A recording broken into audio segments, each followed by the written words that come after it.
Dead I live spot. in LA County. Oh, you live. Okay. Yeah, close to Long Beach. Oh, okay. Wow. Okay, I think we are live on Facebook.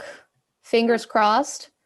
I will also start recording.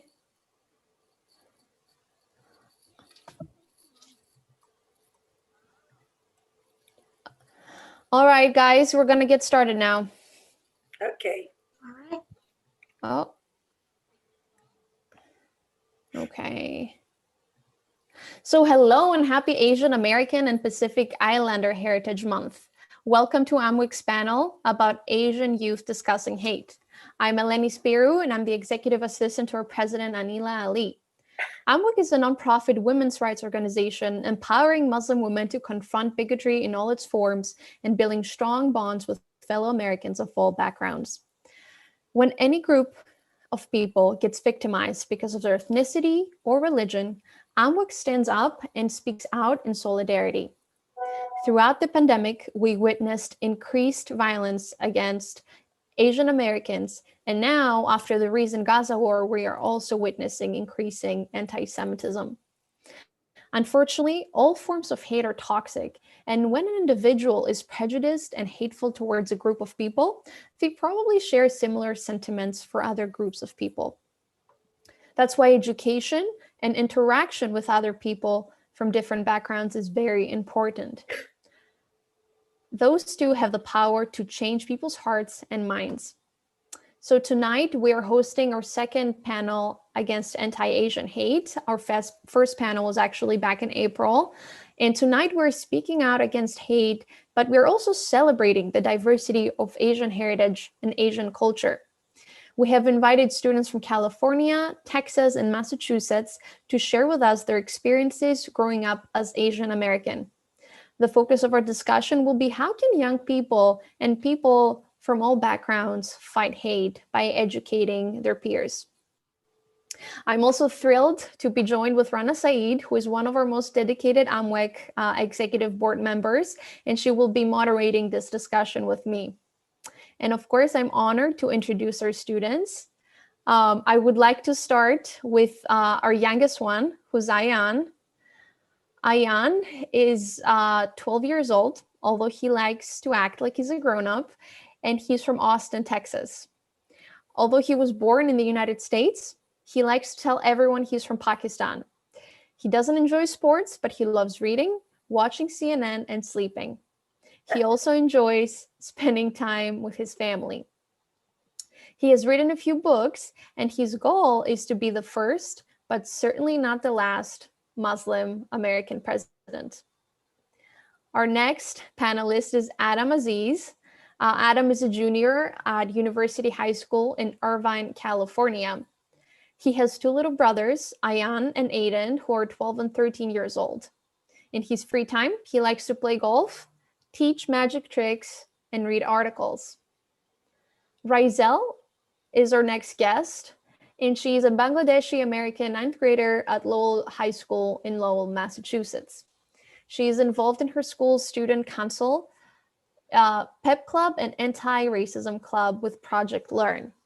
She plays the piano and enjoys reading mystery and thriller novels. Our next guest is Jackie Nee, who is an incoming Columbia freshman who took a gap year to combat COVID-19 PPE shortages last year.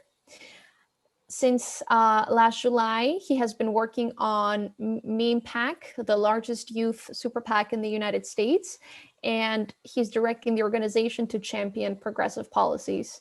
This is actually the second time Jackie is joining us for a panel. He was also with us back in April. Our next student is Sahara Solomon, who is a Bengali high school student from Massachusetts. With two parents of South Asian descent, she embraces her culture and aims to create an atmosphere of acceptance and understanding around her school. She has worked on numerous diversity initiatives in her small town, including implementing diversity training among staff and students, and also addressing letters, newspaper articles, and diversity statements to her town, and co-founding a diversity and inclusion club at her school. Today, she continues to strive to create long-lasting and inclusive changes in her own town and community. Rutvij is our next guest, and he is an Indian American high school student who also serves as the Hindu liaison for AMWEEK. He is an executive committee member of Americans for Equality PAC, which seeks to ensure that all Americans have an equal opportunity for success when it comes to applying for college and for jobs. In addition, Rutvij works with various Asian organizations, such as the Hindu Education Foundation, where he helps to ensure that all religions are represented accurately in textbooks.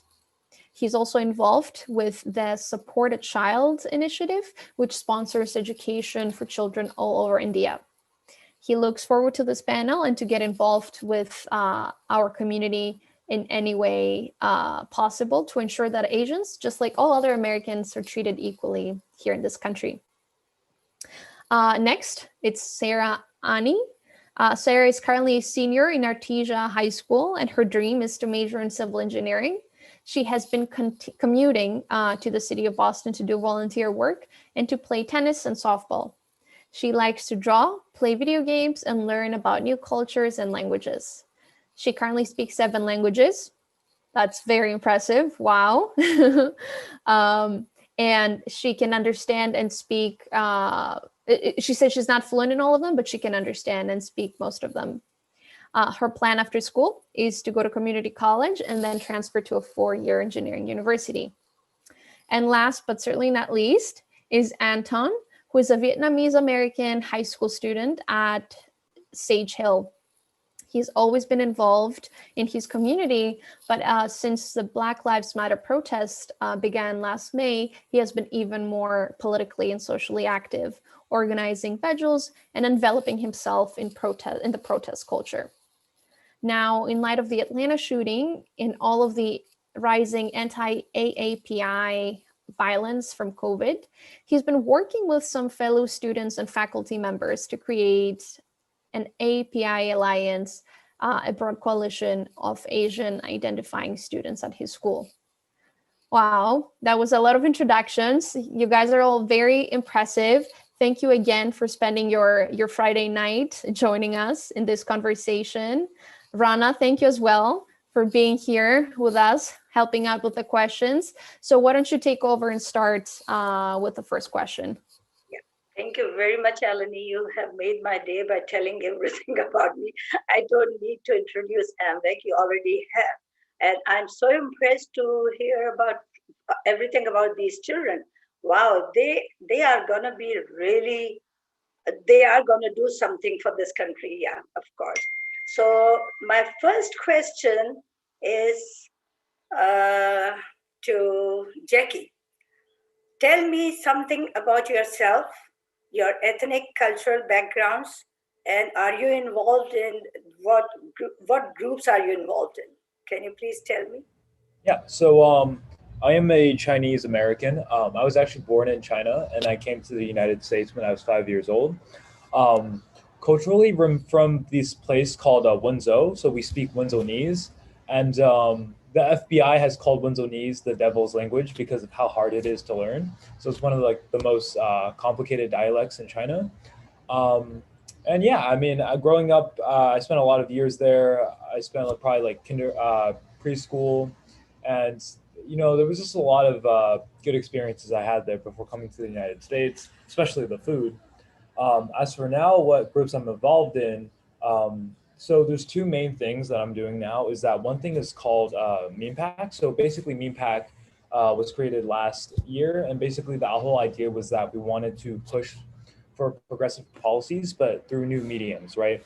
So that's why we kind of called it Meme Pack, because memes are like a new way that young people interact with each other. Instead of like poetry conveys messages through rhyme, memes convey messages through humor, and so that's kind of what we're latching onto. And so we're just trying to create a new organization that is able to spread awareness to important issues through new means. And the second thing I've been working on is this recent internship with the CACA, which is the Chinese American Citizens Alliance.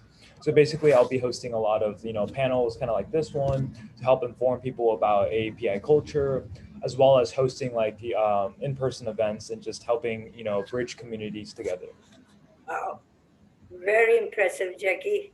I have to put my hands together. Yeah. So my next question is from Raziel. Do you think that bigotry and ethnic-based bullying is a problem in your school? Or have you been a victim of discrimination? Or any friend of yours, do you know of a friend who was a victim of that?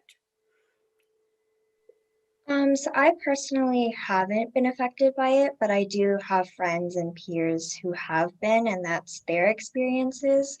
But I think if I were ever to witness it, I would probably reach out to the person who is impacted and see if they're comfortable with speaking out about it, because not all the time people feel comfortable speaking about their experiences. But I think if we were able to speak to anybody about it, that it would be nice to do that. Very good. Very good. Anyone else wants to jump in? Yeah. So I have not encountered ethnic-based bullying in my school. I don't think, although if I were to, I don't think that confronting the bully would be a long-term solution, since they don't want to be lectured. It would just put a Band-Aid on it. And so I think that bringing awareness to the young mind is very important, because since at that point they are just ignorant. So I think I would create a club which would focus on different cultures and religions and highlight how they mainly have the same theme, which is giving back to humanity. Very good. And some of you have created clubs in your school. Was it you, Sahara, that created a club? Yeah, want to talk to us about it? Yeah, so I co-founded the Students for Justice Club at my school this year with 4 other students. And we've had a lot of talks with alumni, for example, and we wrote a letter to the town committee, basically trying to address diversity in the town and rewriting diversity statements. And as a club, we've worked a lot with administration. And I'd have to agree with Ion when he says that it's important to educate the perpetrator of these instances, because I think it's the only way you really learn about how it impacts people. And one thing that we've had going in our school recently is if some person was to say something hurtful or discriminatory, we now have a system where a teacher or somebody in administration would put together a sort of curriculum for them, and they'd have to, I don't know, maybe stay after school or go through this curriculum in order to educate themselves. And yeah, that's one thing that we've been working on lately. Have you noticed that your teachers and the administrators have been open and receptive to you and other students, suggesting more diversity training in all these clubs? Yeah, definitely. I come from a predominantly white school, and most of my administration is also white. And I think as of recent events, there's been a lot more open discussion about it, and they're really willing to listen, especially to all of the minority students. And I think that's a really helpful thing, because in past years, and I can't speak for everybody at my school, but personally, I felt like there hasn't been really a lot of room to discuss. But I think that recent events have really opened the eyes of everyone, and I think it's a really good impact that it's had. Good. My next question. 1 second. I think Anton wants to say something.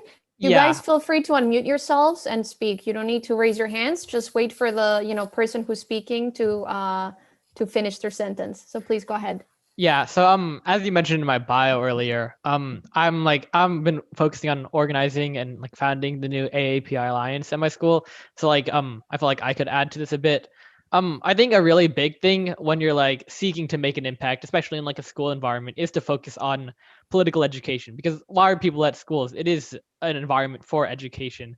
And I think specifically for AAPI, identifying people, for Asian organizing, education is more important than ever, because it's part of the Asian condition that our struggle, that like our identity is invisible, right? We're outside of the black-white dichotomy which dominates racial politics in this nation, and because of that, we're seen less.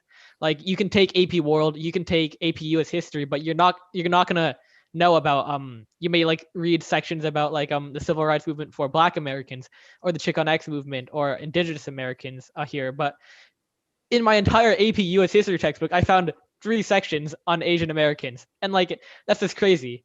I think it is part of being Asian in America to be invisible, and that's why education is just so important. We need to teach ourselves about things, about our history, about things such as the murder of Vincent Chin. We need to teach ourselves about the intersectionality between the Asian power movement and, for example, the Black power movement. We need to teach ourselves about all of these things, about all of our different immigration stories, and it's education, I think, which is really valuable in creating a formidable Asian coalition.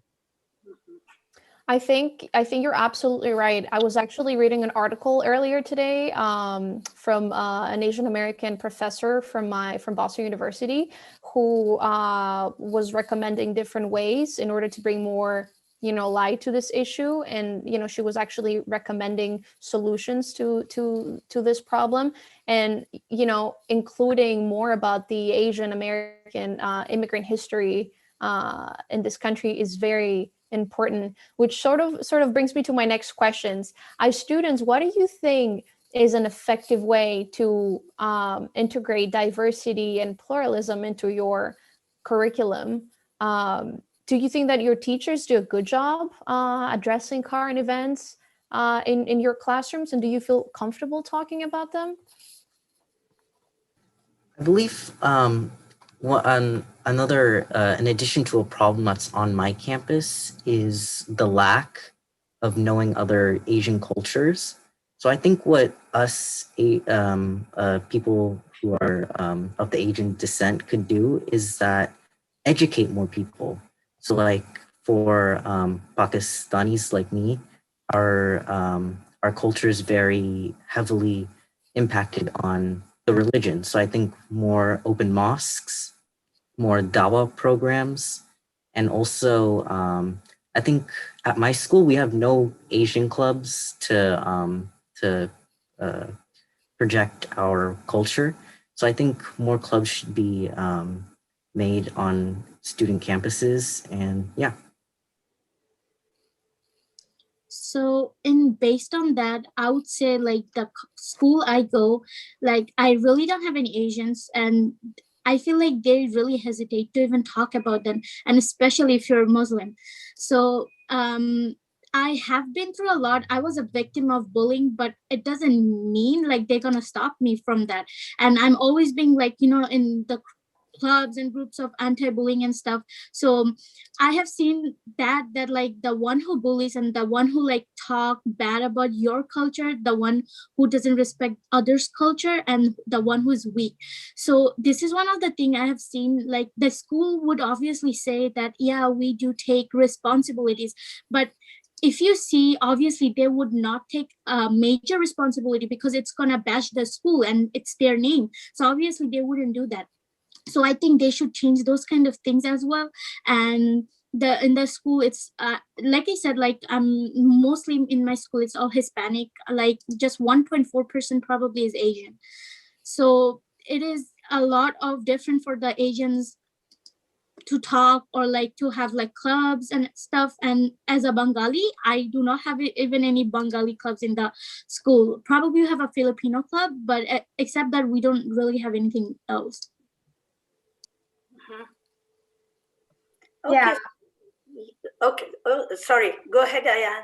Yeah, I was just gonna say that I would want to encourage like open discussions for the youth, like the younger grades, to discuss this. But honestly speaking, with virtual learning and all, it's been a little difficult to have these open discussions with the muting and unmuting and the echoes. It just doesn't work. And so if there are 25 people in the class, 15 of them might be educated about what's going on, what's right or what's wrong, but 10 people still need to be educated. So one of my goals is to get everybody educated on these topics so that so that we're all educated and these anti-Asian hate crimes go down. I think like a through line in what a lot of you guys are saying, Adam, Sarah, Ayan, is that there's a big issue of representation. Like whether your school has a 1.4% Asian population or has no Asian clubs at all, like there's a big issue with like AAPI identifying groups about like not having any representation at all within the student body or within the administration. For me personally, like even going to a school with a 40% Asian population, where like AAPI students are actually the majority. I'm the one who created the first Asian club or something. So Wow. I think the issue extends farther than just not being represented in the population, right? I think it's like it is as I was mentioning earlier, like part of being invisible is part of being cast as an other or an outgroup to be Asian and not be included.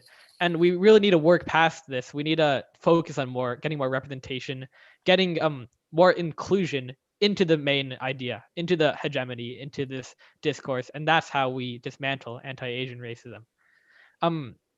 Reeling it back in a bit to Eleni's question about what teachers can do or if teachers are effective.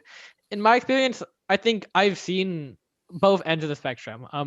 I've had teachers who've been great. I've been able to like stay after class and just talk about things such as like the murder of Vincent Chin or just like talk about topics like this, and that has been really inspiring to me. It certainly has like galvanized a lot of my own ideology and my own like motivations. But I've also had teachers who've told me to go eat my rice and shut me down when I'm trying to answer a question. So like it's at the moment when there's a disparity like that which exists, like the reality of the situation is that depending on what teacher you get, you can either have like a progressive understanding of race. You can either work towards good things or you can literally have racist teachers. And I think what that shows is that we can't just rely on our teachers, right? I think there needs to be a broad movement from teachers, from students, from administration, from all levels to combat what's ultimately a societal systemic issue. So if you guys, I mean, I guess particularly in your high school, Anton, because you mentioned there's 40% Asians, but I guess in every other high school, if a group of students, let's say, they gather together and they say, okay, this is obviously a very important issue that we care about and we want to discuss freely and safely. Even if the teacher, a particular teacher, shuts you down and does not want to, follow up and have that sort of discussion, do you think it's possible to go to maybe the principal or the assistant principal, someone above the teacher, to bring into their attention and express the students, want and need to address those issues? Anyone? Yeah, so Eleni, in continuation with your question, I was about to ask the same thing, that, okay, if not the teachers, but the high schoolers, like the students who are most seniors to you, can you not go reach out to them and tell them about these things so that they can help you make a group? Like Adam said, that there is nothing like a dawa, nothing like that. Can't you go or is it not possible for you to initiate in this thing and you can do it yourself and then everybody else will join? But I know it's not very quick. It will be a very slow process, but we need to stand up for our rights and things like that. I mean, I'm talking to each one of you. Like Sarah said, that she also has got quite a few students who are not, who are Mexicans, or that's what you said, right? So yeah. Stand up for it, or you, like Eleni said, you can go to either your principal or your co-principal or whoever is there. And if not, though they are doing anything, you can reach out to your seniors, the most senior students in your school, and hopefully they would do something about it.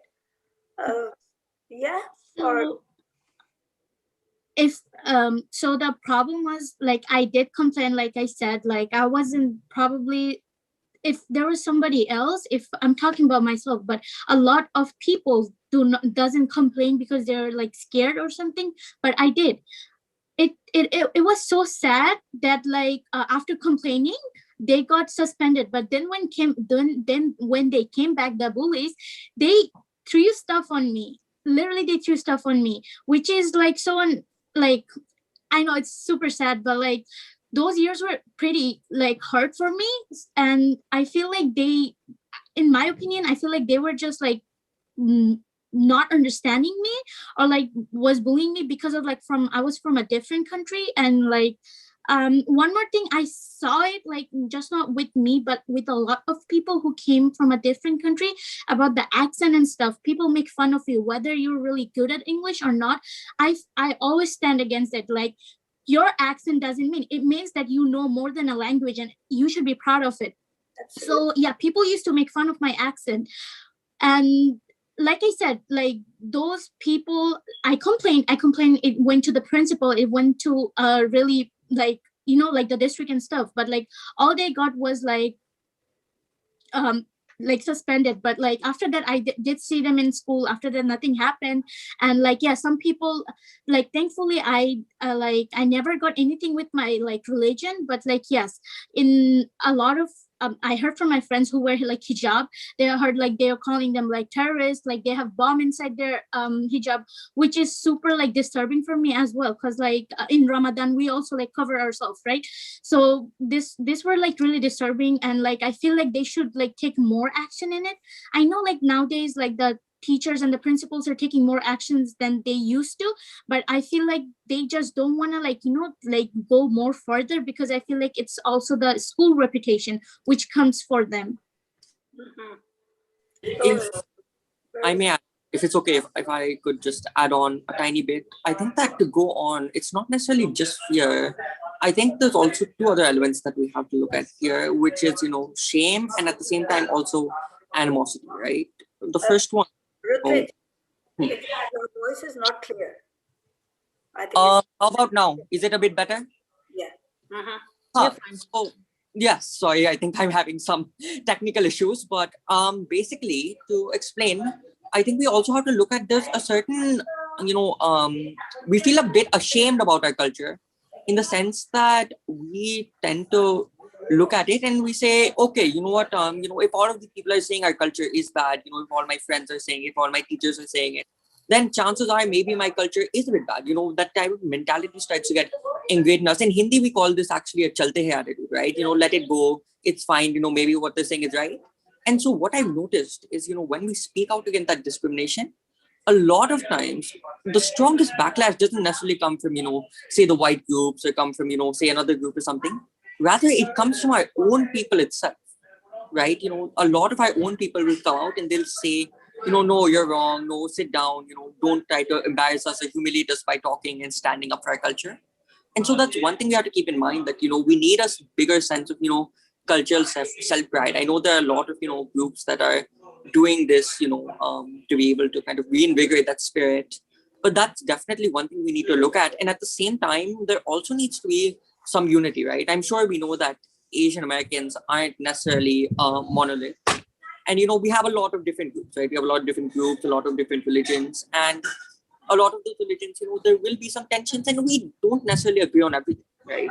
I'm sure we all have our disagreements, you know, we've had some, you know, I know that in our conversations. And yet what happens is sometimes we let those disagreements get in the way of progress. I remember one time I was walking by a classroom, I believe it was a Muslim Students Association meeting, I can't remember for sure.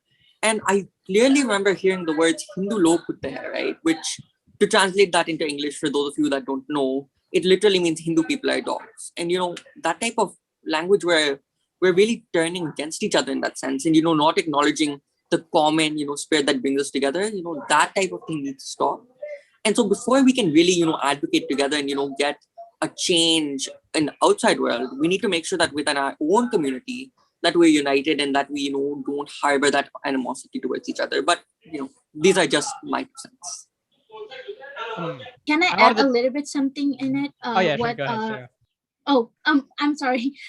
I just a little bit. I'm just want to add what he said. Also, one more thing. Like obviously in school, high school, we present like, you know, like presentation and stuff. I don't know if you guys ever felt that or happened with you guys, especially the one who came from different country. Like in the middle of a conversation or like you're presenting, they will like call at you and like laugh at you and like make fun of you about your accent and stuff.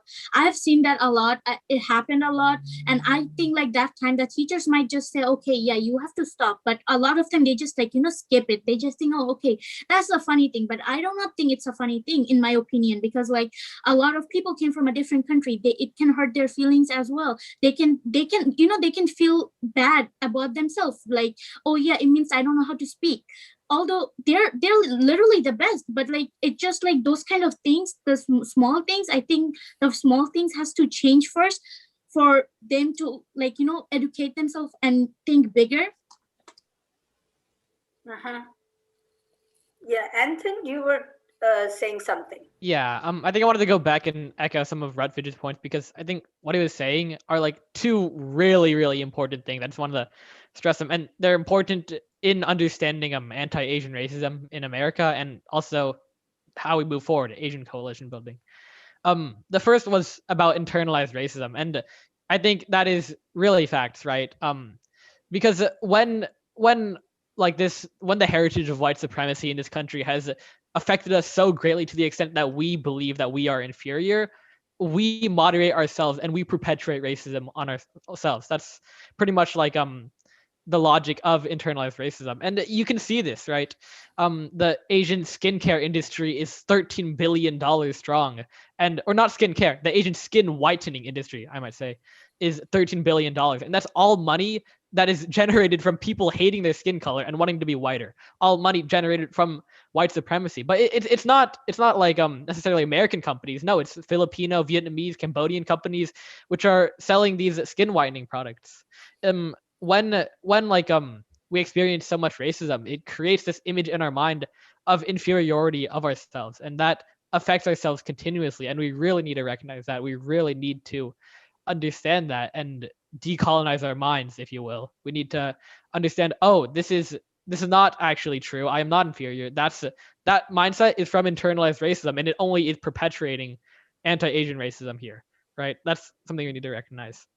Yeah, adding to what Anton was saying, I think it's not just like negative stereotypes that's hurting us as well. I think one big thing that people generally don't speak about is the positive stereotypes as well. Like stereotypes are still stereotypes, right? Like if you have Asian politicians out there who are saying things that are like, I don't know, like if they're saying the whole, like if they're wearing a hat that says math, right? And then they're running on platforms and they say stuff like, oh yeah, I'm Asian, and because I'm Asian, I know a lot of doctors, and a lot of these like stereotypes, like sure, like they're positive stereotypes, right? But they still play into the model minority myth.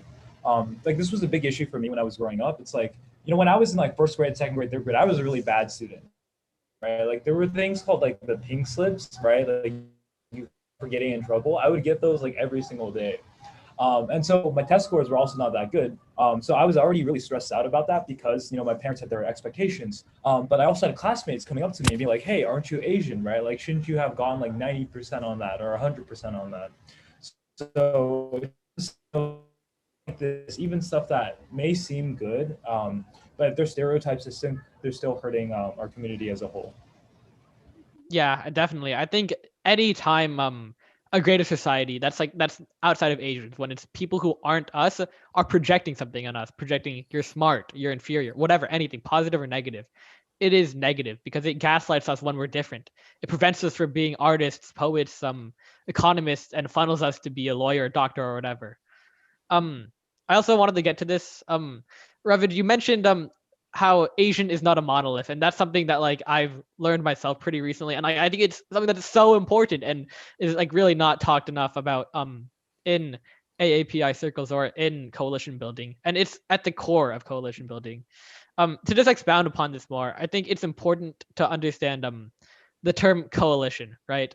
So a coalition is kind of a connection or an alliance of groups that are individually distinct and discrete. And this is really important when understanding Asian American kind of coalition building or like organization, because Asian American, I mean, Asia is the biggest continent in the world. Asia includes West Asians, or who do you call like Middle Easterners, or it includes South Asians in the Indian subcontinent. It includes Southeast Asians, Vietnam, Laos, Cambodia, Indonesia, etc. It includes East Asians, right? Like it includes literally the most people on the planet, the most ethnicities on the planet. It's the biggest continent in the world. But when you say Asian, you are generalizing, and you are when you say Asian and you're treating it as like a single identity, that's you're just reducing all of those ethnicities, those thousands of different peoples, thousands of different languages and dialects into one thing. You're reducing it. In my own experience, I found that when like for a long time when I thought Asian, I usually pictured East Asian, right? So like Chinese or Japanese or maybe Korean. And that's something that's so harmful because we are all Asian. We all share commonalities um for example, immigrating to the United States or things like this. But when you consider Asian to be an identity, right? When you consider Asian as a monolith, you are destroying that. And I think the important thing to note here is that it's not like we're saying that you can't use the term Asian or that you can't have like an Asian broad coalition. I think the takeaway here is that when you use the term Asian, you need to make sure you're not identifying as Asian because you are your identity. I'm Vietnamese. You can be Chinese, you can be Pakistani, etc., etc. You're not Asian because Asian refers to the biggest group of people on the planet and it conveys no specificity. Rather, when we say Asian, when I think moving forward and especially organization, we need to focus on what it really means to be Asian in America and the unity where we can derive that from, right? So when we say Asian American, I think we need to be in this coalition building organizational mindset. We need to say that, oh, I'm Asian on account of be experiencing anti-Asian violence, on account of being an Asian appearing body and face. I'm not Asian because that is who I am, but that's because of what I face in America. It's anti-Asian violence. I think that's something that's just really important. And if we're moving forward with any sort of Asian American emancipation or any sort of Asian American movement, we need to understand that the term is for a collective movement. It's not for an identity. It was coined in the 70s, right, as a collective movement. Yeah. So, like you said, that in the first place, when I moved in here, and I moved in here very recently. So when they used to say Asians, what I thought was just Pakistan and India, because we used to say Asians to ourselves, Pakistan and India. But then I realized that Chinese, Vietnamese, Japanese, and all Koreans and everybody are called Asian. So, like Asian, like Anthony, you said that Asia is the one of the largest continent here. So we have to be proud of what we are. We have to be proud of that we are Asian. And in order to have that, who can, okay, I want Rutvish to tell me what can be done to improve safety and campus climate at school and changes moving forward regarding this. I think it's an interesting question. I will say safety wise, just because we live in Irvine, we're very blessed to live in a city that's not only majority Asian, which reduces such incidents, though they do happen. We're also blessed to live in a very safe city. So I don't think I'm the right person to speak necessarily on safety in that sense, because, it is one of the things that I haven't personally experienced. So I'll let someone else take that part. But on campus climate, that's something I think that whether you're in, like a very, whether you're in like the inner city or whether you're in, Irvine, you're going to experience, a negative campus climate. And for that, it really is, I think you have to work from a top-down approach, which, in the sense that what happens is, right, we're very much products of the people that we're influenced by, right? No one is necessarily born, hating a certain group or hating a certain person. But when you learn about it, and let's face it, in America, regardless of your heritage, a lot of times we do learn things from teachers because our parents are too busy to teach us, for better or worse. A lot of times we do learn things from our teachers. So when you grow up, learning things from your teacher, then that can, if the teaching is incorrect, create certain animosity. So to be able to solve that, what you have to do is really, you just have to go and you have to work with, not necessarily, you just have to keep going to higher levels. And for that, I do believe you have to get political, right? If a candidate isn't necessarily willing to work with you on your issues, then feel free to field another candidate and say, go up to them and say, okay, I have another candidate, let's negotiate this is what you want. And this is, if you can do this, then we won't run. And that I found can be very effective in terms of, doing an actual negotiation, that you need to get political, that you need to really make that push. You need to be able to file the lawsuits. You need to be able to do all of that. And that's the reason why we created, just to give a big quick plug, I think that's the reason why both AMWEEK and Americans for Equality Pact were created, to advocate and to get political in different ways. Because what we'll do is we'll not only change the political climate, but in that will change that climate for the everyday man, because the influences that they'll have. I believe the term in sociology is something like mayors or something, but the influences that they'll have will be better. They'll be able to learn that we have more in common than we do apart. And then slowly that will trickle down to teachers, which assuming that they don't have any agenda of their own, hopefully that eventually does trickle down to teachers, and then that trickle down to students, and perhaps we get a slightly better school climate through that. Yeah, that's very true. Yeah. So, Yeah. like you said, political doesn't mean, we don't mean political to be political and involved in that, doesn't mean any negative thing. Politics is a very positive kind of thing, which we want to do something like in a positive way. Like AMWEEK is doing everything for everybody, not just for Muslims, not for Asians, but it is for everybody, regardless of any religion or ethnicity or anybody. We are doing everything for everybody. So we need to be, and like you said, Rutwaj, we are really blessed to be in Irvine because we don't have those kind of issues in school and otherwise. But we just don't have to think about ourselves. We have to have everything for everybody, like Anton and Jackie and everybody here, like Sarah.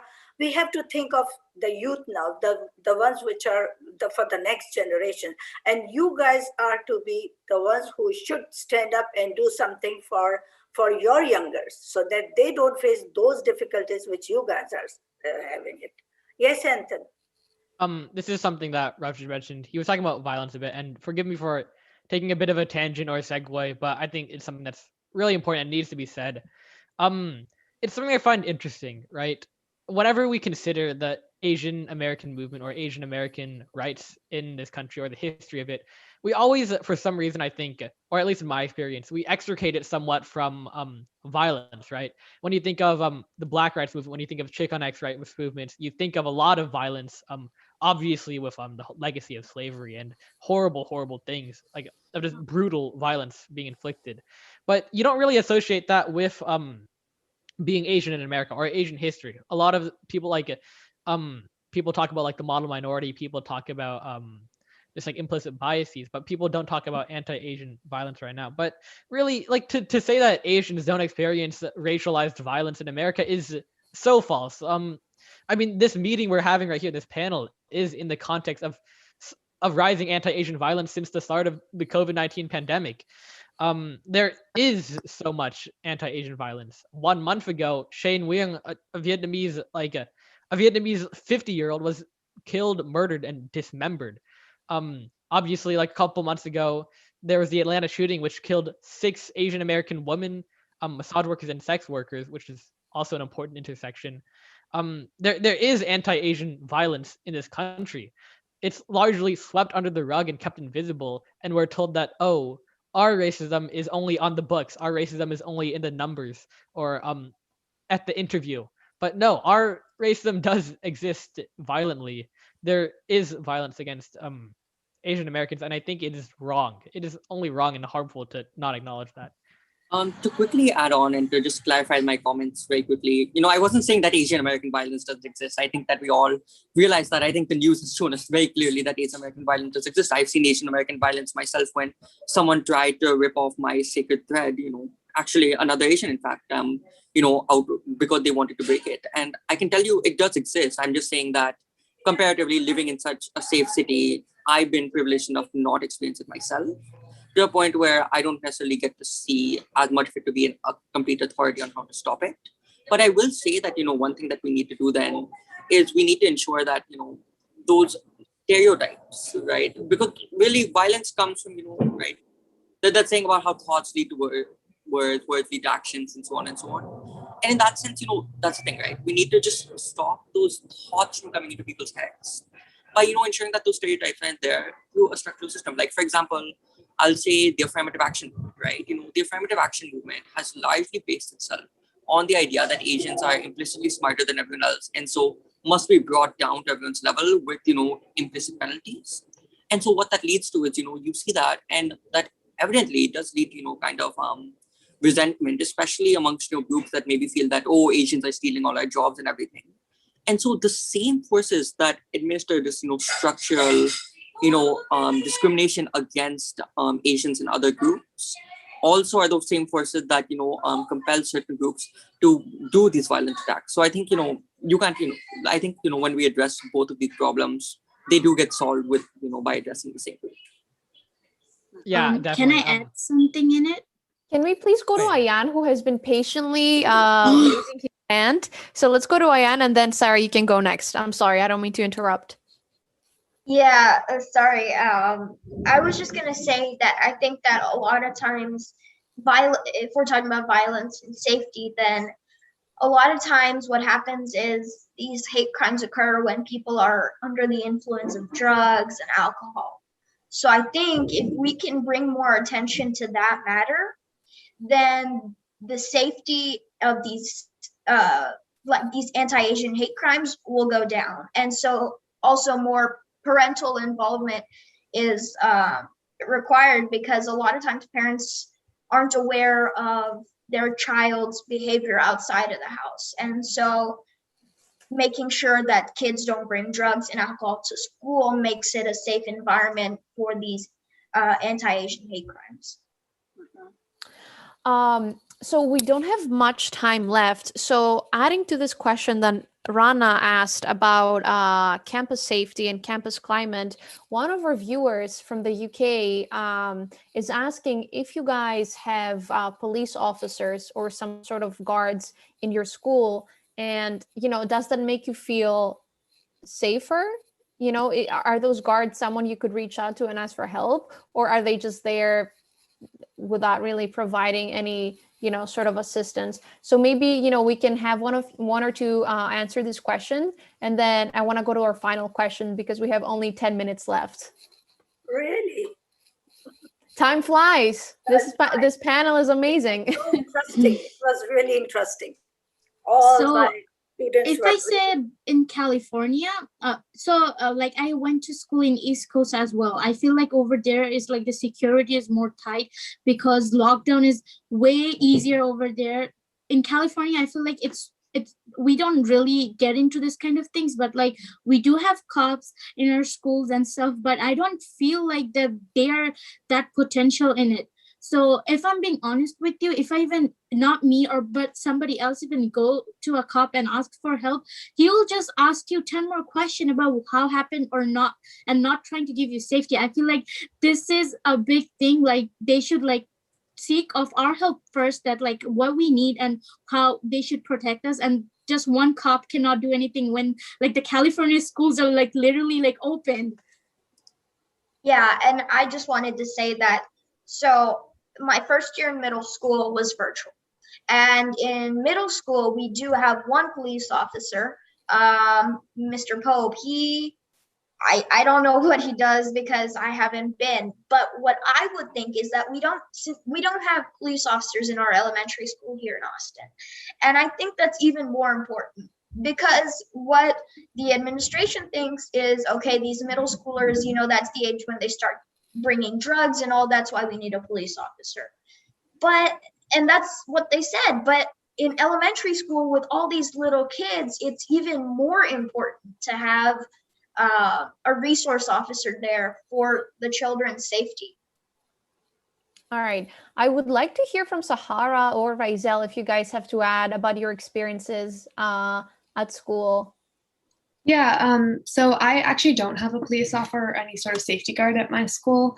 And personally, I don't think I would necessarily want one. I guess how I view them would be more as a fear factor kind of thing. And I think at my school, and from what I'm hearing from you guys, I guess the main thing that needs to change is the whole culture of the school that kind of lets these microaggressions and racist, encounters and instances kind of fly by and without much consequence, or even just education in general, which I think is more important. But Ayan was saying about talking about drugs and alcohol and that kind of stuff. And I can't speak for other schools, but I don't think that's as much of an issue as at my school. So that could definitely be a reason why we don't have a guard. But I'm kind of looking at it in a more fear factor way. And in general, I just don't think that's the right way to approach these kind of things. Yeah, good. So I just need to ask something. What is your message to students and young people who see the violence against people of their own community, but feel like they cannot make a difference because they are only one person? And I really want your message to other young people in order to stop division and hate. Take Civic for all. So Ask this, Eleni, you go, and then I would like to ask Jackie and Anton about this. yes, let's get started with Rizel. This is our last question, so we would like to hear from everyone. Anton, I saw your hand for the previous question, so if you want to combine both, it's perfectly okay. But let's start with Rizel, who raised her hand, and then we can move on to the next person. I think a good thing to do would be to create conversations with family members, peers, and friends, and find people who share the same passion as you do to make a difference, and start taking actions to implement the difference that you want to make. And for the people who maybe don't have the same passion, to encourage them to take part in whatever you're trying to achieve. Rutvish, do you want to go next? Because I think you have to leave soon. Yeah, sure. So, I will say this, whenever I think about this, there is one old Hindu verse that comes to mind. And to give the English translation from the original Sanskrit, it basically says that saying that, this person is mine and this person is the other, that's sort of a narrow-minded person. But to the open-minded person, to a wise man, the whole world is family. And so in that sense, I think we have to realize that we do have much more in common than we have apart. I'm sure in the Abrahamic stories, there's the story of Adam and Eve, right? And, that says we're all one family. In other cultures, we have the stories of, like, in Hindu culture, we have the stories of Saptarishis. In every culture, it's very much acknowledged that we are one family, and that what unites us and what connections we have, what values we hold, chances are that those values far outnumber anything that can divide us. And so that's one message that we really do need to keep in mind, that no matter what, we may have differences. And it's important to discuss those differences because they are important differences. I'm not going to belittle those. But those differences are often overplayed by, certain people trying to gain some sort of personal advantage. And so in that sense, to be able to really have that at peace, it is important to remember that no matter what comes to it, we may fight. And that's important. But in the end, we do truly have much more in common than we do have a fight. Thank you. Yeah, I mean, each one of us have different opinions. So there is a difference of opinion. Even in one house, when you are siblings and your parents, you all have different opinions for anything. So yeah. So who's next? Anton, can you come up with the questions? Okay, yeah. So I'm gonna be answering both questions. The first one about like incarceration and campus police, and then the second about organization in general. But first, like, I know this is retreading a lot what has been said, but I think it's really important. The answer to the question, will more policing, will incarceration, will punishment help anti-Asian racism at schools, is, I think, unequivocally no. I think most people here can agree. But when you have police, when you have campus cops who are militarizing the campus, like a place for education, putting people on edge and threatening punishment, that is never a solution, right? At the moment, when police, who are the same arm of violence, who have inflicted so much violence on the Black community, are the people who are now supposedly like being the heroics for the Asian community. Like that's not something we can accept. I think we need to understand that policing or incarceration really isn't the solution. It's the same breed of racism. It's the same breed of white supremacy, which supports anti-Black police violence, which supports anti-Asian violence. Now moving on to the second point, I think it is true that like as an individual, it can feel very lonely when you're against these enormous, massive societal forces of racism. I can certainly say that, like, for a long time, and like until a couple of years ago, like I very much felt that way, just following along with politics and just getting a really overwhelmingly negative reaction from that, and thinking there's not really much you can do. But I think this type of stuff is really best done in coalition. It's really best done organized with others. And I think if you really do care about these topics, you'll find that there are many others who really do care about it. Just the fact that panels like these exist and are going on is a testament to that. You can find like all it takes is you need to find some other people, and then from there you can create an organization, you can advertise, and it spreads like wildfire, right? Because as you grow bigger, you attract more people who share the same interests, and those are people who may have been lonely, may have thought they were alone in this fight before, but now are no longer, right? So I think given just how one-sided this battle can be, it's not just your battle to fight. I think we should understand that like this is a battle we're all fighting, and we can all be unified. We can all organize based on that. It's about organization. Adding on to that, I believe message for the younger people, your ones. Adam, would you like to add something to it? What is the message? So adding on to that, I believe that my message to the Asian community here, and especially in the United States, is that to remember that although we are a diverse community, we're still united under one flag. We're still all Americans. We all value certain values that hold us as Americans: equality, justice, liberty, and freedom. We all came here from different countries, typically because maybe we're refugees, opportunity, to all live the American dream. And that's why we're here.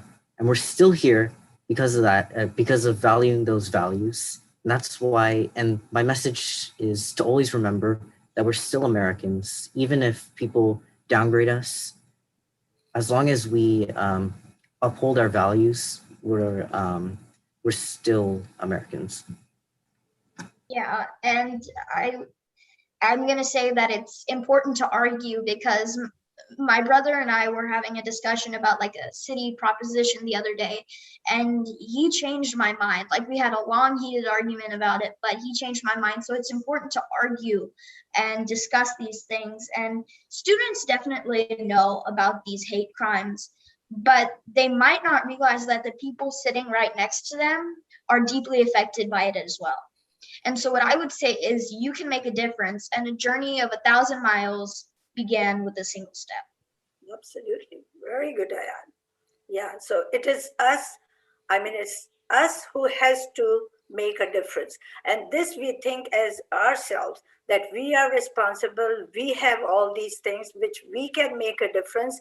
The whole generation, very slowly, gradually, each one of always the people, the children, as the school teacher, the students, who all are connected to the teacher, the parents, the peers, everybody, they will come closer to you, because when you say something like in a positive thing, everybody eventually will come to you and they will ask you, and you are the one who can create a group for all those things, and you can start the organization which brings everybody together and which can unite everyone. Like you said, that in the end, we are all Americans, no matter from wherever we are. Nobody is non-American here. Everybody who has come, migrated as a refugee or whatever, they are all Americans under one flag. So thank you so very much. Highly appreciated. You guys were brilliant. And I think this time was not enough for us. Next time, we are going to have more discussions. No arguments, but discussions. Yes, Certainly. But before we go, I would like to hear, I think we haven't heard from Sarah and Sahara, right? So if you guys, have a message to students and people who feel like they don't have the power to affect change, I want to hear from the two of you before we go. Also, Jackie hasn't given anything. I'm Jackie. I'm sorry. Jackie too. Yeah, I can just chime in here. I think one really important thing to remember is that your voice has so much more of an impact than you may think. I know for me, it's really daunting. I come from a really small white community, and when I first got interested in activism, I was really scared, and I found a small group of people who had similar passions to me, and together we managed to make such a big impact in our town, and it's continuing even on to today. And I think it's really important, like no matter where you are, you will always have an impact everywhere you go on everybody you see and meet. And I think it's important to remember that what you say is really impactful on everybody around you. And if you have a voice, you can use it in so many amazing ways. Okay, one thing. Yes, you are right, the voice, but you know, with voice, you have to have something like it's always being said that action speaks louder than voice. So we have to show by our actions how are we so much careful, and we are caring people for everybody, not just Muslim community or Hindus or Chinese or whatever, but for each and everybody. Each and everybody, we have to show this through our actions, and that will make a difference. Yeah, Yes. and I know, sorry. Sorry, go ahead, Ayan. Yeah, and I know we're running out of time and we still have Jackie and Sarah, but I just wanted to quickly say that you have the power to make people smile. You have the power to change people. I was reading a book, and there was this man who everywhere he went, he would make people smile. He would smile at people and they would frown back and make dirty faces, but he would keep smiling, and eventually their faces would turn and they would smile back. So everyone can do that, and everyone can make a difference. Yeah, just make us smile, Jackie, please. I mean, I really don't have much to say other than what everyone else has said already. I mean, the main thing is I think just being able to talk with people and engage in these conversations, because that's ultimately like what happens, right? It's like the butterfly effect, right? Like you talk to your mom, you talk to your sister, even your friend, you know, they talk to more people. And I think over time, that slow, I don't know, these conversations can evolve into something a lot greater. So, I mean, that's the main thing I would say. Just keep talking to people about these important issues. And especially in this day and age when everything spreads so fast, you could just start talking at the lunch table with your friends, and it will go through the entire school and everybody will know about it. Yes, yes, yes. And at home at your dining table when you are having your dinner, Yes, always there. with your family. That's the best time to discuss everything. Yes. Eleni? Sarah, would you like to go? So I would just say that like my message to like younger people, or like the person like who lives in a lot of diverse, like, you know, like in a division area, I would just say that like obviously everybody has their own struggle. Everybody will face something different than other, but it doesn't mean that you are the weak one. The one who does that is the weak one, and the one who does it is the one doesn't have any culture or doesn't have any values, neither will have any values for you. So for them to change, we have to educate them, but like more than that, we should also think about ourselves and our cultures as well. Absolutely. That's exactly right. I would like to add two things to, you know, what everybody said. I think it's up to each and every one of us to speak out about our individual cultures and to help people understand, because a lot of people, there's a lot of mean-spirited people out there who will hate just because, you know, but there's people who are genuinely, you know, they're not educated enough. They don't know. And, you know, when they meet someone from a different culture and they have a civil discussion and they learn more, you know, their mind and their heart can change. So that's one thing. And then the second thing is that we live in a social media era. You know, I'm sure all of you guys are on social media. You can easily find groups, right, on Facebook and I don't know, Instagram. Find other groups of people who share the same concerns that you have and the same interests, and you can all, you know, organize on social media. So that's something that's a very powerful tool that generations before us did not have access to. So that's something that I think we can all use moving forward to organize and form coalitions with other groups of people. So with that said, I want to thank each and every one of you again for spending your yes. If you don't find any group that you all are here, and now you know each and everybody here, you can Exactly. make a group yourself and let everybody else join you. And if you are very strong enough to just give your message to the people, they will definitely join you because you are saying everything is correct, right? So yeah, Exactly. yes, go ahead, Eleni. Exactly. I'm reading a lot of, comments in the chat. Everybody loved our discussion. So again, thank you guys for sharing all of your views with us. We were grateful to have you on, and we hope that we can invite you all again for another discussion or another event in the future. Yes, Okay? please. Yes, Yes, please. we are gonna have it soon. Awesome. Thank you all. A round of applause for every one of you. Thank you very Thank you much. for having I love us. each one of This was you. very inspiring. Thank you. You are very welcome. We Have love a- Bye, guys. Have a